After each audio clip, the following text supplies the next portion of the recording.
नमस्कार दोस्तों, physics online classes में आप सभी का स्वागत है। आज हम यहाँ पर आवेश के गुणों के बारे में पढ़ेंगे। तो आज हमको यहाँ पर जो पढ़ना है वो टॉपिक कौन सा होगा बच्चों? वो टॉपिक आवेश के गुणधर्म होगा। तो आपको आज की हेडिंग डालनी है आवेश के गुण। तो आज की अपनी हेडिंग हो जाएगी आवेश के गुण। हेडिंग नोट कीजिए, आवेश के गुण। यानी हमको आज यहाँ पर आवेश के गुणों के बारे में पढ़ना है कि आवेश कौन कौन से गुण व्यक्त करता है। आवेश के कई गुण होते हैं। आवेश का पहला जो गुण होता है वो होता है आवेश की योज्यता। दूसरा जो गुण होता है वो होता है आवेश की निश्चलता। तीसरा जो गुण होता है आवेश का क्वांटमीकरण। और एक गुण और होता है आवेश संरक्षण का सिद्धांत या फिर आवेश संरक्षण का नियम। इन चार गुणों के बारे में हम पढ़ेंगे। तो आज के अपन ने हेडिंग डाली है आवेश के गुण। इसमें पहला जो गुण है वो आता है आवेश की योज्यता। आवेश की योज्यता। तो सबसे पहले हम आवेश की योज्यता के बारे में अध्ययन करेंगे। अभी आवेश की योज्यता क्या होती है इसके बारे में आपको समझना है। यहां पर योज्यता का जो मतलब है यानी योज्यता का जो अर्थ है ये योग से लिया जाता है। योज्यता का अर्थ हम किससे समझते हैं? योग से समझते हैं। यानी जिसमें आवेश का क्या किया जाता है? योग किया जाता है, उसी को आवेश की योज्यता कहते हैं। अगर अपने पास कोई भी निकाय है और उस निकाय में कई आवेश यदि उपस्थित है तो उस निकाय का जो टोटल आवेश होगा यानी उस निकाय का जो कुल आवेश होगा, कुल आवेश का जब मान ज्ञात करेंगे तो कुल आवेश की जो वैल्यू होगी सभी आवेशों के बीजगणितीय योग के बराबर होगी। यानी निकाय का जो कुल आवेश होगा वो सभी आवेशों के बीजगणितीय योग के कैसे होगा? बराबर होगा। और उसी को हम क्या कहते हैं? आवेश की योज्यता कहते हैं। अगर मान लेते हैं अपने पास ये कोई निकाय है, इस निकाय के अंदर कई आवेश हैं। पहला आवेश है Q1, एक आवेश है Q2, एक यहां पर आवेश है Q3, यहां पर है Q4 और लास्ट में एक nवा आवेश Qn स्थित है। अगर किसी निकाय के अंदर n आवेश यदि विद्यमान है तो इस निकाय का जो कुल आवेश होगा, कुल आवेश Q का जो मान होगा कैपिटल Q से व्यक्त कर सकते हैं। कैपिटल Q का जो मान होगा वो इन सभी आवेशों के बीजगणितीय योग के कैसा हो जाएगा? बराबर हो जाएगा। और इसी को अपन क्या कहते हैं? आवेश की योज्यता कहते हैं। यानी किसी भी निकाय में अगर कई आवेश उपस्थित हैं तो उस निकाय का जो कुल आवेश होगा वो सभी आवेशों के बीजगणितीय योग के कैसा आ जाएगा? बराबर आ जाएगा। यानी यहाँ पर Q का जो मान होगा वो किसके बराबर होगा? पहला आवेश प्लस दूसरा आवेश प्लस तीसरा आवेश एंड सो ऑन n आवेश। यानी सभी आवेशों का अगर बीजगणितीय योग कर दिया जाए तो अपन को कुल आवेश की वैल्यू प्राप्त हो जाएगी। और इसी को अपन क्या कहते हैं? इसी को आवेश की योज्यता कहते हैं। Q1 plus Q2 plus Q3 and so on plus Qn, इसको सिग्मा Q के द्वारा भी व्यक्त कर सकते हैं। ये सिग्मा Q नीचे आई लगा देंगे और आई का मान यहाँ पर कहां से कहां तक होगा? आई का जो मान है 1 से लेकर के कहां तक हो जाएगा? n तक हो जाएगा। तो नीचे लिख देंगे आई बराबर 1 से लेकर कहां तक है? n तक है। तो ये अपना क्या हो जाएगा? नेट आवेश या फिर कुल आवेश हो जाएगा। तो इसी को आवेश की योज्यता अपन कह सकते हैं। तो आपको इसमें नोट करना है कि आवेश की योज्यता क्या होती है। नोट कीजिए, लिखिए, इसके आगे लिखना है। यहां से किसी निकाय में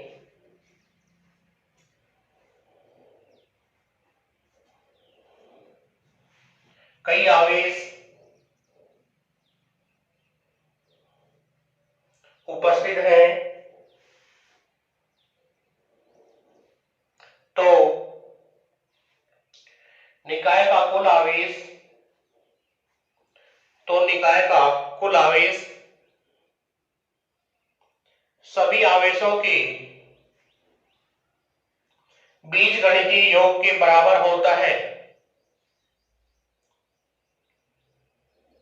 इसे आवेश की योज्यता कहते हैं। इसे आवेश की योज्यता कहते हैं। ये अपने पास क्या है, कोई निकाय है, इसमें Q1 Q2 Q3 Q4 और Qn आवेश है। ये आवेश इसके अंदर स्थित है। तो इस निकाय का जो कुल आवेश होगा, कुल आवेश कैपिटल Q या फिर सिग्मा Q से व्यक्त कर सकते हैं। कैपिटल Q का जो मान होगा वो Q1 plus Q2 plus Q3 plus and so on plus Qn हो जाएगा। तो Q का जो मान है, यानी कुल आवेश का जो मान है, वो समीशन QI होगा। I का मान 1 से लेकर कहां तक लिखेंगे, n तक लिखेंगे। तो ये अपना हो जाएगा कुल आवेश, या फिर इसको अपन नेट आवेश भी बोल सकते हैं। तो ये जो नियम है, इसी को, ये जो गुण है, इसी को आवेश की योज्यता कहा जाता है। ये चित्र आप साइड में बना लेना और इधर आवेश की योज्यता जो अपने लिखा है उसके नीचे कुल आवेश क्यों बराबर ये लिख देना। ठीक है बच्चों।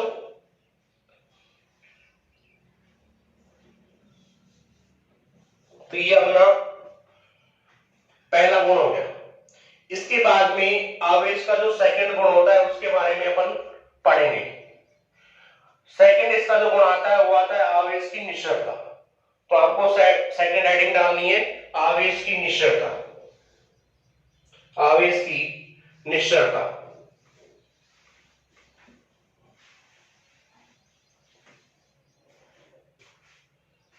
सेकंड हेडिंग नोट कीजिए,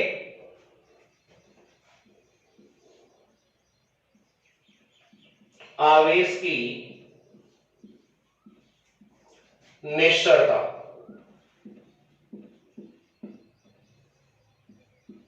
आवेश की निश्चलता।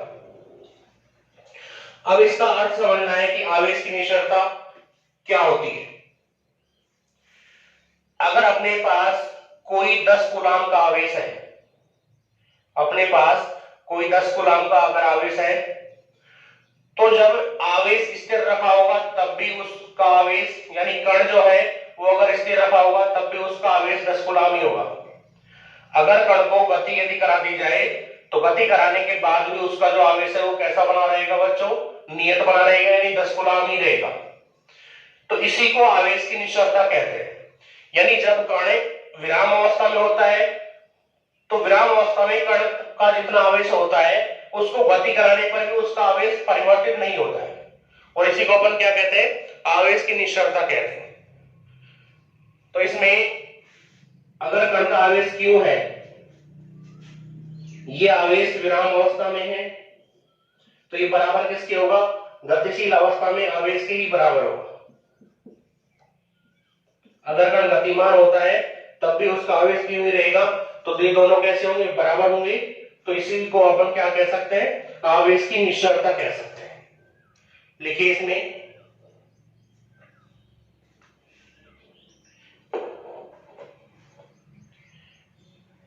किसी आवेशित कण को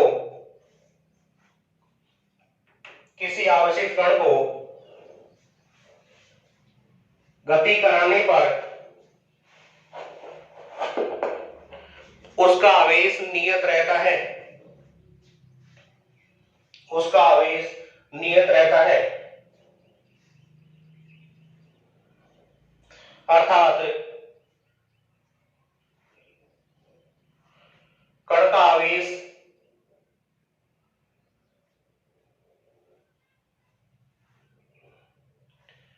जितना विराम अवस्था में होता है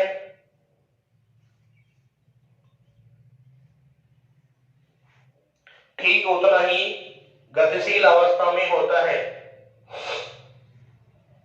ठीक उतना ही गतिशील अवस्था में होता है। इसे आवेश की निश्चलता कहते हैं। इसे आवेश की निश्चलता कहते हैं। नीचे नोट करना है, क्यों विराम बराबर क्यों गतिमान, दोनों कैसे होते हैं बच्चों, बराबर होते हैं। इसी को अपन क्या कहते हैं, आवेश की निश्चलता कहते हैं। अब अगर यहां से आपसे कोई क्वेश्चन पूछ ले कि कोई 10 कूलाम का आवेश है, ये अपने पास 10 कूलाम का आवेश है, जब कण विराम अवस्था में है तो उसका आवेश 10 कूलाम है, यानी उसके लिए Q का जो मान है वो कितना है, 10 कूलम है। अगर इस कण को 5 किलोमीटर प्रति घंटा की स्पीड से यदि गति करा दी जाए तो उसका आवेश कितना होगा, तो कण जब 5 किलोमीटर प्रति घंटा की स्पीड से गति करेगा तब भी उसका आवेश 10 कूलम ही रहेगा, तब भी उसका आवेश कैसा रहेगा, 10 कूलम ही रहेगा। क्योंकि हम आवेश की निश्चलता के बारे में पढ़ चुके हैं। आवेश कैसा रहता है, निश्चित रहता है, यानी जितना आवेश विराम अवस्था में पाया जाता है उतना ही आवेश उसका गतिमान अवस्था में होता है। इसलिए कण को आवेशित कण को अगर गति भी कराएंगे तब भी उसका आवेश विराम अवस्था के बराबर ही रहेगा। ठीक है, यहां तक आपको बिल्कुल समझ में आ गया होगा कि कण को आवेशित कण को गति कराने पर उसका आवेश परिवर्तित नहीं होता है।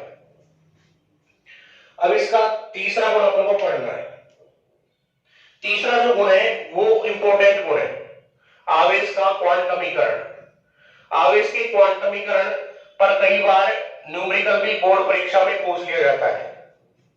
आगे भी बुक में अपने पास कई न्यूमेरिकल्स हैं जो आवेश के क्वांटमीकरण के सिद्धांत से सॉल्व होंगे, तो इसे आप थोड़ा ध्यान से समझेंगे। अपना ध्यान यहीं पर फोकस रखना है और आवेश के क्वांटमीकरण को बिल्कुल सही तरीके से आपको समझना है।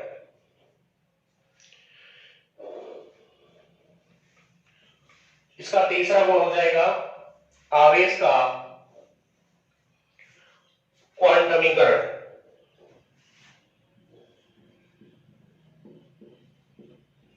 आवेश का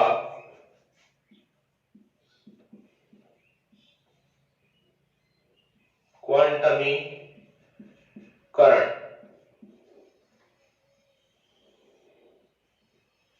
आवेश का क्वांटमीकरण देखिए, आप पहले पढ़ चुके हैं कि जब कोई वस्तु आवेशित होती है तो वस्तु को आवेशित होने के लिए इलेक्ट्रॉनों का स्थानांतरण करना पड़ता है। वस्तु अगर इलेक्ट्रॉन ग्रहण करती है तो उस पर नेगेटिव आवेश उत्पन्न हो जाता है। अगर वस्तु इलेक्ट्रॉन का दान करती है तो उस वस्तु पर धन आवेश उत्पन्न हो जाता है। तो अपने पास यहां पर एक वस्तु है, मान लेते हैं ये अपने पास एक वस्तु है।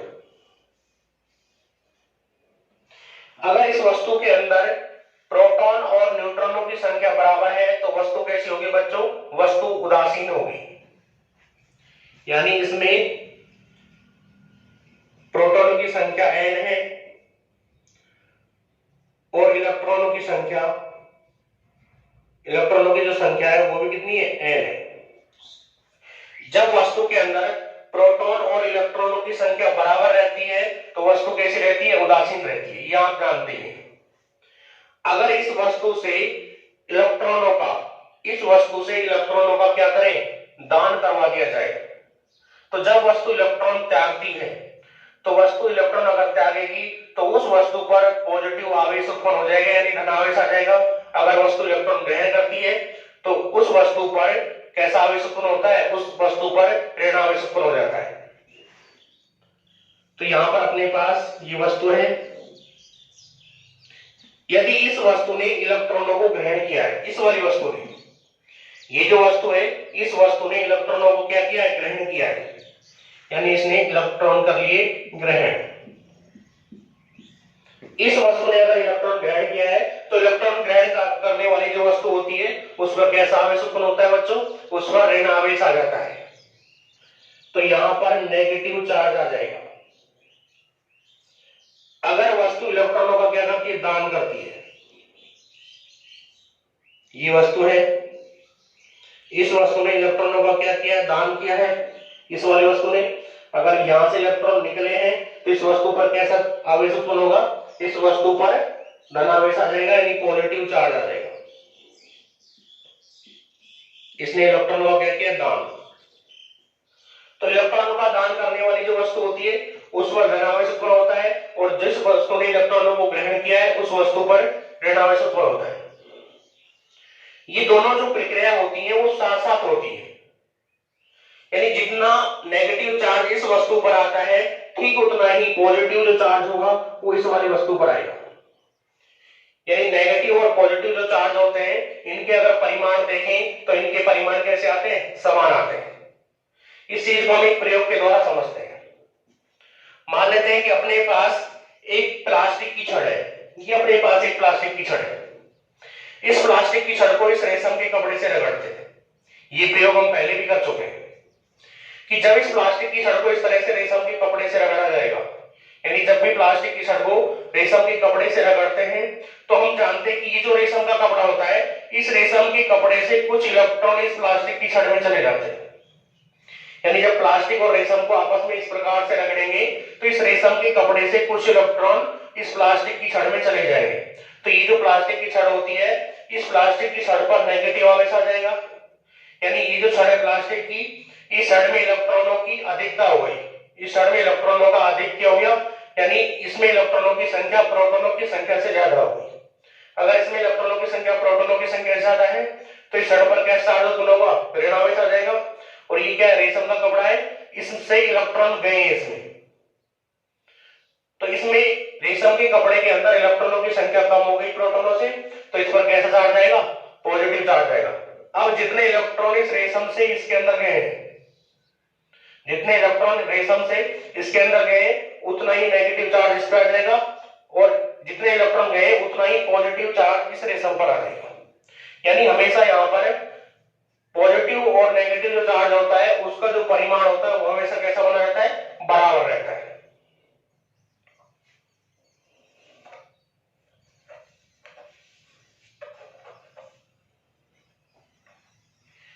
यानी आवेश जब उत्पन्न होते हैं तो वो इलेक्ट्रॉनों के स्थानांतरण से उत्पन्न होते हैं। मान लेते हैं इस वस्तु पर, ये वस्तु जो है वो Cl है, तो Cl क्या करता है, एक इलेक्ट्रॉन ग्रहण करता है, तो इस पर -e आवेश होगा। अगर ये वस्तु सोडियम होती तो इस पर कैसा आवेश उत्पन्न होता है, +1 आवेश होता है या +e आवेश होता है। ये एक इलेक्ट्रॉन का क्या करती है, ग्रहण करती है Cl, तो इस पर -e आवेश होगा। ये एक इलेक्ट्रॉन का क्या करती है, दान करती है, तो इस पर +e आवेश होगा। अगर ये कोई और वस्तुएं होती, अगर ये वाली वस्तु 2 इलेक्ट्रॉन ग्रहण करती तो इस पर कितना आवेश आता, +2e आवेश आता। ये सॉरी, अगर ये वस्तु 2 इलेक्ट्रॉन ग्रहण करती तो इस पर -2e आवेश उत्पन्न हो जाता। अगर ये वस्तु 2 इलेक्ट्रॉनों का क्या करती, दान करती, तो इस पर +2e आवेश उत्पन्न हो जाता। तो आवेश जो होता है वो इलेक्ट्रॉनों के स्थानांतरण से उत्पन्न होता है। यानी आवेश जब भी उत्पन्न होगा तो यहाँ पर या तो वस्तु इलेक्ट्रॉन ग्रहण करेगी या वस्तु इलेक्ट्रॉनों का दान करेगी। तो वस्तु जब इलेक्ट्रॉन ग्रहण करती है तो इलेक्ट्रॉन ग्रहण किए गए इलेक्ट्रॉनों की जो संख्या होगी वो क्या हो सकती है, 1 हो सकती है, 2 हो सकती है, 3 हो सकती है, 4 हो सकती है, इसी प्रकार से हो सकती हो। यानी ग्रहण किए गए या फिर दान किए गए इलेक्ट्रॉनों की जो संख्या है वो हमेशा कैसी होगी, वो पूर्ण संख्या होगी। ऐसा नहीं है कि यहाँ पर ऐसा नहीं होगा कि वस्तु ने 1.2 इलेक्ट्रॉन ग्रहण किए, 1.3 इलेक्ट्रॉन ग्रहण किए, 1.6 इलेक्ट्रॉन ग्रहण किए, इस प्रकार से इलेक्ट्रॉनों की संख्या नहीं हो सकती है। तो जब भी कोई वस्तु आवेशित होती है तो वह क्या करती है, पूर्ण संख्या में इलेक्ट्रॉनों का ग्रहण करती है।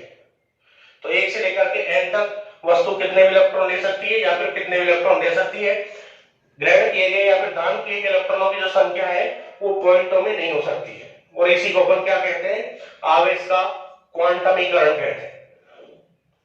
यानी जब भी कोई वस्तु ग्रहण करती है, इलेक्ट्रॉन ग्रहण करे या फिर इलेक्ट्रॉन क्या करे, दान करे, तब उसके द्वारा ग्रहण किए गए इलेक्ट्रॉनों की संख्या या फिर दान किए गए इलेक्ट्रॉनों की जो संख्या है वो पूर्ण संख्या होती है। तो इसी को अपन क्या कहेंगे, आवेश का क्वांटमीकरण कह सकते हैं। तो आवेश का क्वांटमीकरण क्या हो जाएगा, किसी भी वस्तु पर उत्पन्न जो आवेश होता है वो हमेशा एक निश्चित आवेश का पूर्ण गुणज होता है, और वो जो निश्चित आवेश है उस निश्चित आवेश का जो मान है वो कितना होता है, 1.6 गुणा 10 की घात -19 कूलम। यानी आवेश जब भी उत्पन्न होगा तो इस इलेक्ट्रॉन की आवेश का कैसा होगा, वो पूर्ण गुणज होगा, और इसी को हम क्या कहते हैं, इसी को आवेश का क्वांटमीकरण कहते हैं।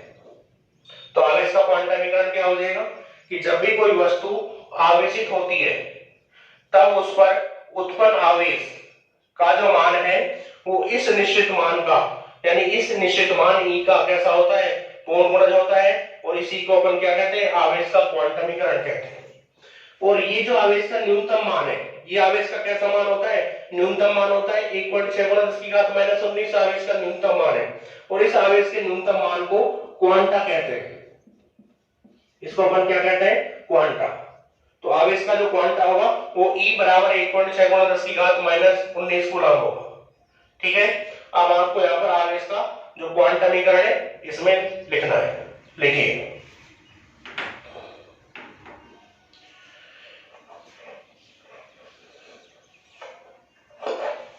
देखो, किसी आवेशित वस्तु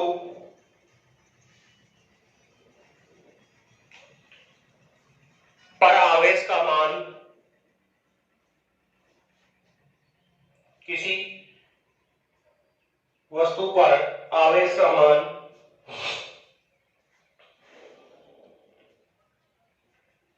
इलेक्ट्रॉन के आवेश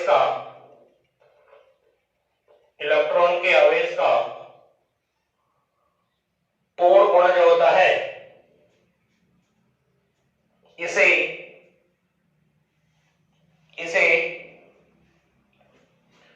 आवेश का क्वांटमीकरण कहते हैं, इसे आवेश का क्वांटमीकरण कहते हैं।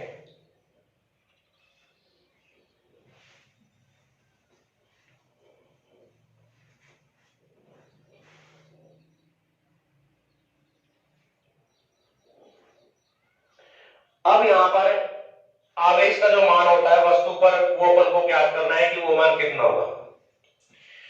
ये नेगेटिव वस्तु है। अगर इस वाली वस्तु ने n इलेक्ट्रॉन ग्रहण किए हैं, ये जो वस्तु इसने कितने इलेक्ट्रॉन ग्रहण किए, n इलेक्ट्रॉन अगर ग्रहण किए, एक इलेक्ट्रॉन पर आवेश होता है E, तो n इलेक्ट्रॉनों पर आवेश कितना हो जाएगा, Ne हो जाएगा।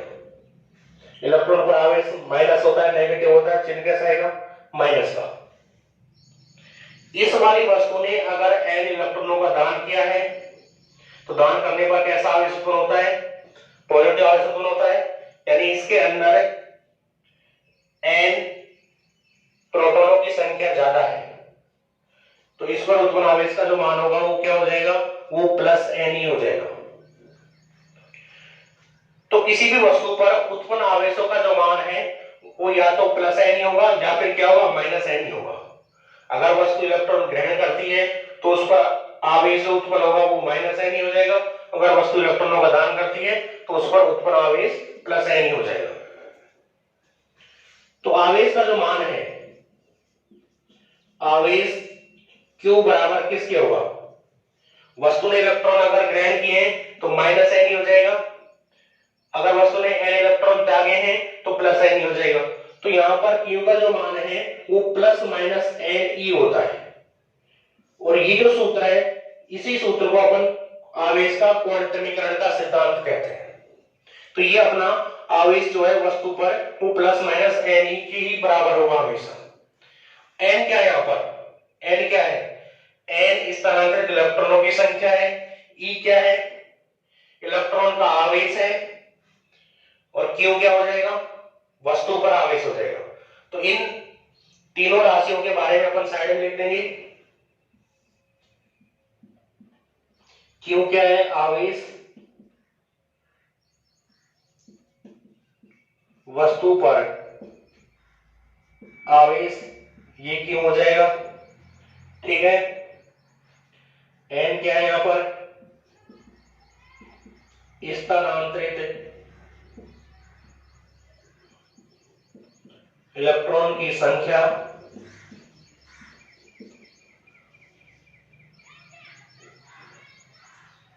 और E क्या है, इलेक्ट्रॉन का आवेश है, और इसका मान कितना होता है, 1.6 × 10⁻⁻⁹ कूलम होता है। इलेक्ट्रॉन का क्या है, आवेश है, और इसका मान कितना होता है, 1.6 × 10⁻⁻⁹ कूलम होता है। और ये जो इलेक्ट्रॉन का जो आवेश होता है, इसी को आवेश का क्या कहते हैं, इसी को आवेश का क्वांटा कहते हैं। यानी किसी भी राशि का जो न्यूनतम मान होता है उसे क्या कहा जाता है, क्वांटा कहा जाता है। अगर कोई वस्तु 1 इलेक्ट्रॉन ग्रहण करती है, कम से कम वो 1 इलेक्ट्रॉन तो ग्रहण करेगी। अगर वस्तु 1 इलेक्ट्रॉन ग्रहण करती है तो उस पर आवेश -1.7 आएगा। अगर किसी वस्तु ने 1 इलेक्ट्रॉन का दान किया है तो उस पर प्लस का 1.7 कूलम आवेश आ जाएगा। और ये आवेश का ये जो मान है इसी को क्या कहते हैं, इसी को आवेश का क्वांटा कहते हैं। तो यहां पर आवेश का क्वांटमीकरण का सिद्धांत क्या है, किसी भी वस्तु पर उत्पन्न जो आवेश होता है वो Q बराबर प्लस माइनस n ही होता है। और यही अपना क्या कहलाता है, आवेश का क्वांटमीकरण का सिद्धांत कहलाता है। तो ये अपना आवेश का क्वांटमीकरण का जो सिद्धांत है वो यहीं पर समाप्त होता है। इससे संबंधित जो न्यूमेरिकल होंगे उन न्यूमेरिकलों को हम इसी के आगे करेंगे।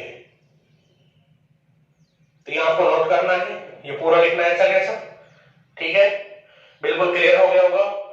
किसी प्रकार की समस्या नहीं आएगी। अगर आपको कोई भी समस्या आती है तो आप ये जो अपलोडेड जो वीडियो है इनको बार बार देखें और आपकी समस्या का समाधान स्वतः ही हो जाएगा। अगर फिर भी नहीं होता है तो हमसे पूछ लें।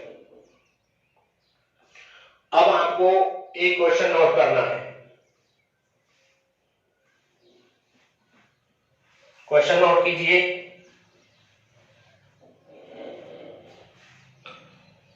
क्वेश्चन लिखिए,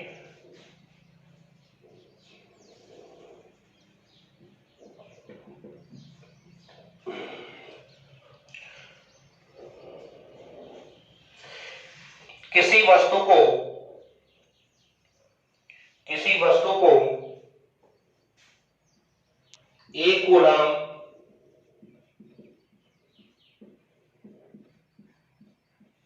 आवेश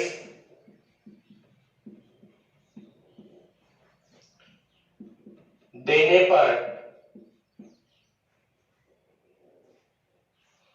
स्थानांतरित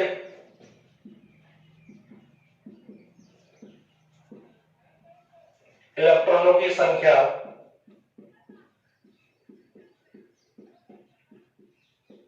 कितनी होगी।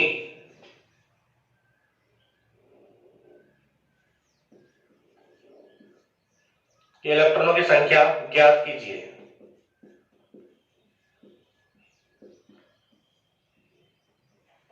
किसी वस्तु को अगर 1 कूलम आवेश दिया गया, यानी वस्तु पर 1 कूलम आवेश अगर उत्पन्न है तो स्थानांतरित इलेक्ट्रॉनों की संख्या आपको ज्ञात करनी है। क्वेश्चन को थोड़ा ध्यान से समझना है।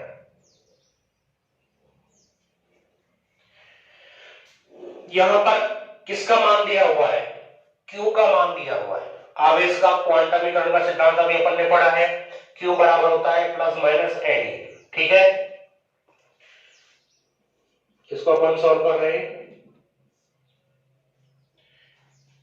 मान किसका दिया है,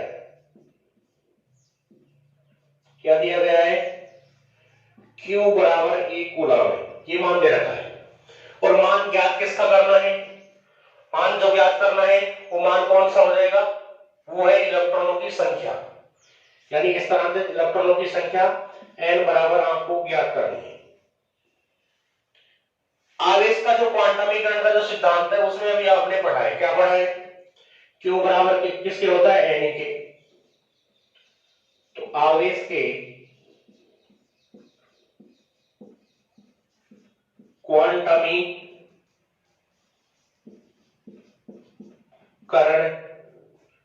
से, आवेश का क्वांटमीकरण क्या कहता है कि किसी भी वस्तु पर जो आवेश है Q का जो मान है वो कितना होता है, वो होता है प्लस माइनस Ne। यह अपना आवेश का क्वांटमीकरण का सिद्धांत है। अब यहां पर ये जो प्लस माइनस का चलिए इसको अपन छोड़ देंगे बिल्कुल। तो Q का जो मान है वो किसके होगा, किसके बराबर होगा, Ne के बराबर हो जाएगा। तो अपन ने ये प्लस माइनस का चिन्ह यहां से हटा दिया। तो Q बराबर किसके हो गया, Ne के। Q का मान दे रखा है, E का मान हमको पता है कितना होता है, ये आवेश का क्वांटा होता है, यानी इलेक्ट्रॉन के आवेश के बराबर होता है। तो ये 1.6 कूलम है। तो n का मान हम ज्ञात कर सकते हैं। तो इलेक्ट्रॉनों की संख्या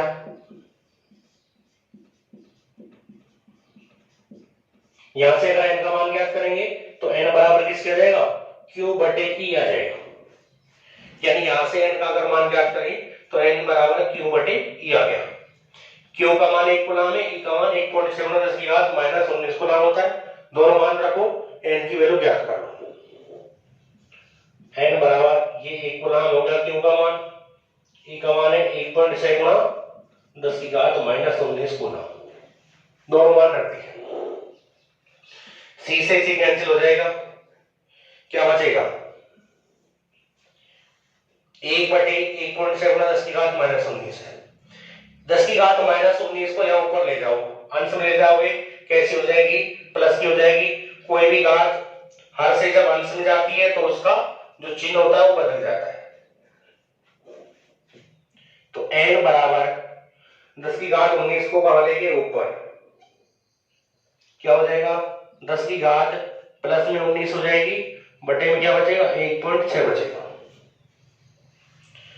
10⁻19 को दो भागों में हम लिख सकते हैं, थोड़ा सॉल्यूशन इजी हो इसलिए अपन क्या कर रहे हैं, 10⁻19 को दो भागों में डिवाइड कर रहे हैं, 10⁻1 × 10⁻18।